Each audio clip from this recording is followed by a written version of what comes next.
this is where it gets interesting, because now all of a sudden you're no longer seduced by the conditions in your outer world.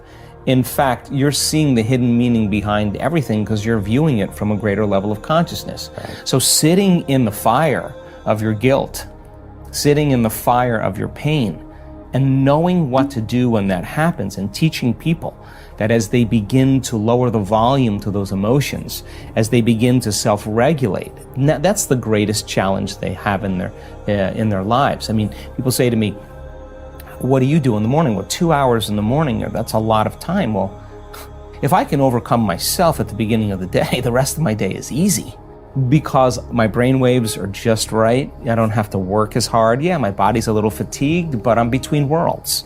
And so my body's a little tired, but I get up and do it.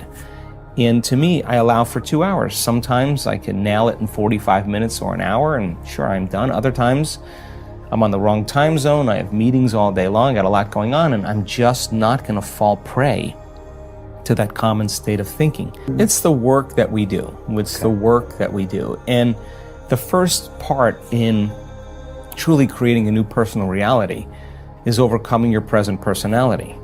You got to get beyond the normal thinking patterns, the normal urges of action and habits, to get beyond certain emotions that are residuals from the day before.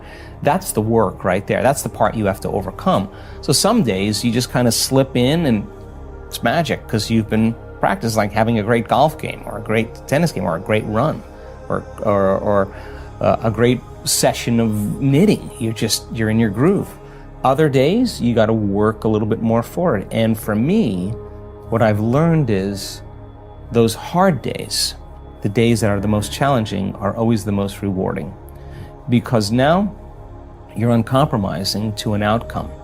And if it takes you an hour to get beyond yourself, to find the present moment, because that's the only place where the unknown exists, the familiar emotions and hardwired patterns of the past are the known. The predictable future, in trying to forecast the feeling of every event in our life, people do unconsciously, is also the known.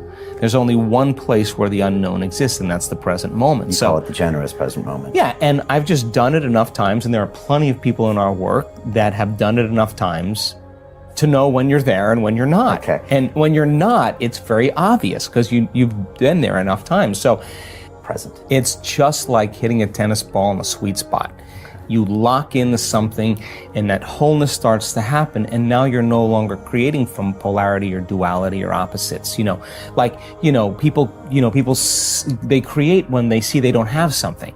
Whether, hey, nice suit, I want one of those, right? And the moment I see that you have a nice suit and I start thinking, I want one of those, my brain naturally starts putting me in the equation. Next thing you know, I'm wearing your suit. Well, that's because we're wired to do that.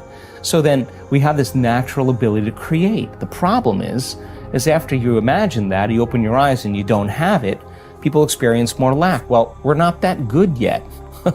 So then the act of practicing enough times and beginning to create the state in which you're so connected to the energy of your future.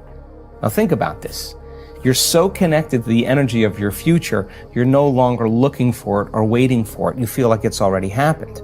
The moment you get upset in traffic, the moment you start judging a coworker, you just disconnected from the energy of your future, and now you're back to the energy of your past. Now, if you tell me it was that person that did it to you, I'd say to you, oh, you're back to the unconscious program of being a victim again. So then the person then goes, oh, when did I fall from that state? When did I lose it? Oh, it happened at 3 o'clock today.